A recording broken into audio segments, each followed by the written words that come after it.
Okie. Welcome to Volume 2 of the Feeling Good video library. So in this episode, I'm talking about how to calm your mind. Using our thinking is such a powerful tool. It helps us manage our emotions. It helps us guide our behavior. So the very first thing to really be aware of is that how we think leads to how we feel, and how we feel leads to how we act. Usually when we want to change something, we focus on our behavior. We say, let's say maybe you got into some sort of yelling match with somebody and you say, no, I'm never going to yell again. I don't want to do that. So we're focusing on the behavior, but we're not going back and looking at what thinking led to us probably becoming frustrated or angry that then led to the behavior. So it's really, really important to focus, understand, and use our thinking to guide our emotions, which then guides how we act. One of the most common ways we think is what-ifing. That's a really important thing to examine, because when we what if, we are focusing on something that hasn't happened and it's not real. Humans are really great at what ifing. We all do it, but if we do it a lot, we're going to place ourselves into a very worried and anxious state. So if I what if repeatedly about something, I'm getting caught in a loop. I'm in this loop now of what ifing, and why I'm in the loop is because I actually can't problem solve. We deal with problems all day long. We're good problem solvers. So if you catch yourself what ifing, and this is a nice exercise to do, just pay attention for, I don't know, maybe pick a morning and you say, I'm just going to really think about how I think today. When you notice your what ifing, it's really important to be gentle with yourself, but do a bit of self-talk. So you can say things in your brain to yourself that can control that. So gently saying, that's a what if. What ifs aren't real. I can't think what ifs if I want to actually be effective and manage my life and manage my emotions, which then lead to whatever behaviors come out of that emotion. So gently stopping the what if, saying that isn't real. I can't focus on things that haven't happened. I'm going to focus on what's happening now. I'm going to focus on the things I can do something about. Other things that we can do in our thinking that's quite detrimental too is we can do what we call catastrophizing. That means emphasizing something that goes on in a really intense way and making it, this is the worst thing that's ever happened to me. Maybe it was just that you lost your favorite purse. That's not the worst thing that's ever happened to you. So try to tone that kind of thinking down. So it's not a catastrophe, it's just a pain, and it's a disappointment, and it's upsetting. But you can solve that problem because you can always replace something like that. We can also really generalize and make statements that are all encompassing. So things like you've had a disagreement with your friend, and you immediately go to a place where you're telling yourself, nobody likes me. I'm useless, nobody will ever like me again, I'll never have any friends. Those statements that are so strong like that are simply not true. If you have a fight with your friend, it does not mean nobody else in the whole entire world likes you. So catching yourself when you say or think those kinds of things and say, how can I be more accurate in this? Right now, my friend doesn't like me. Right now, I don't really like my friend either. So that's a more accurate statement than saying nobody in the whole world likes me. So those kinds of overgeneralizing statements are very damaging. The other thing about our thinking, because how we think leads to how we feel, leads to how we act, is we can choose what we want to think about anything that happens. So I'm going to give you an example about that. Let's say I go to have a coffee at a coffee shop and I'm by myself. But I thought, I'm going to go have a coffee. And that morning on the news, I heard a story about someone was in my neighborhood, and in the neighborhood where I'm having my coffee, that someone's been roaming around and they've been, pushing women and grabbing their purse. So that got in my head that morning. So I go in the coffee shop, I get my coffee, I sit down, and I look across, and across the shop, there's a man sitting at a table, and he looks kind of sketchy. And I think, they described that guy on the news this morning, and maybe that guy kind of looks like that guy. So now I'm getting into a what if, right? What if that's the guy? So I can make a choice right then what I want to think about this guy. And let's see how that plays out in terms of how you think leads to how you feel, leads to how you act. Let's say I think, that's just some random guy. It's not anything to do with this guy. I think, he's just sitting here having a coffee. He's not paying attention to me. That would lead me to feel calm, and I'm probably going to enjoy my coffee and finish it and leave.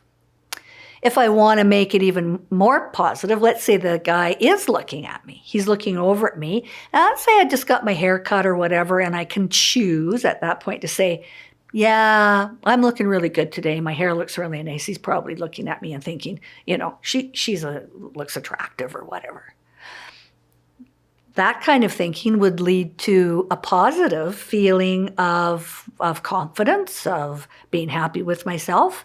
I might even go and buy an extra cookie and stay longer and have my coffee.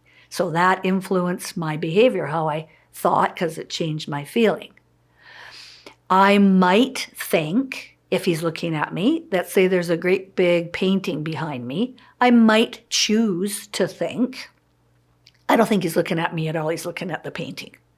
That would have a very neutral feeling of calm. I'd have my coffee and enjoy it. Probably the worst choice that I could make is that I might look at that guy and right away go, oh man, that's the guy that's been hurting women and taking their stuff. That leads to fear. The emotion would be fear. And the behavior that would come out of that is that I would leave my coffee, I would go out of there as fast as I could and probably go into the next shop where there are lots of people and hide behind a shelf or something. The point of that example is that I'm never going to talk to that guy. He's not going to do anything to me. I can choose what I want to think about him.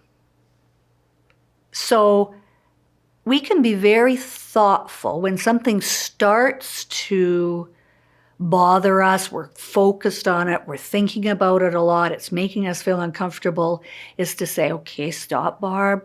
Think about how you want to interpret this situation.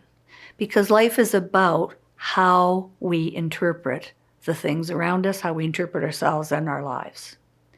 So that's a good example of how I can guide my emotions, which then leads to behavior that I want, that's the way I want to be. I want to stay in that coffee shop and enjoy my coffee. I want to be in charge of that. So part of what we're doing with our thinking when I say making choices or reinterpreting is what we actually call reframing. How could I think about this in a different way so I feel better? So that's always a question we should ask ourselves. And how do we try to let go of thoughts that we don't want? So one way to try to let go of things, because if we're wanting to let go of something, that means we've thought about it certainly more than once. When we're aware that we keep thinking and thinking about something that bothers us, that's a signal to be proactive. So what I like to recommend and what I like to also do for myself is to sit down and go, how do I actually want to think about this? So in any given situation, I might write out how I want to think about the problem itself, how I want to think about myself in relation to that problem, and if the problem involves someone else, also how I want to think about them. So I'm trying to make little CDs in my brain that I can turn on whenever that situation arises, and that is how I'm going to think. Might be statements about myself that I can handle this, I'm strong, I'm a good person, I'm a good friend, I can be trusted. I might then write out the statements that I want to think about the friend.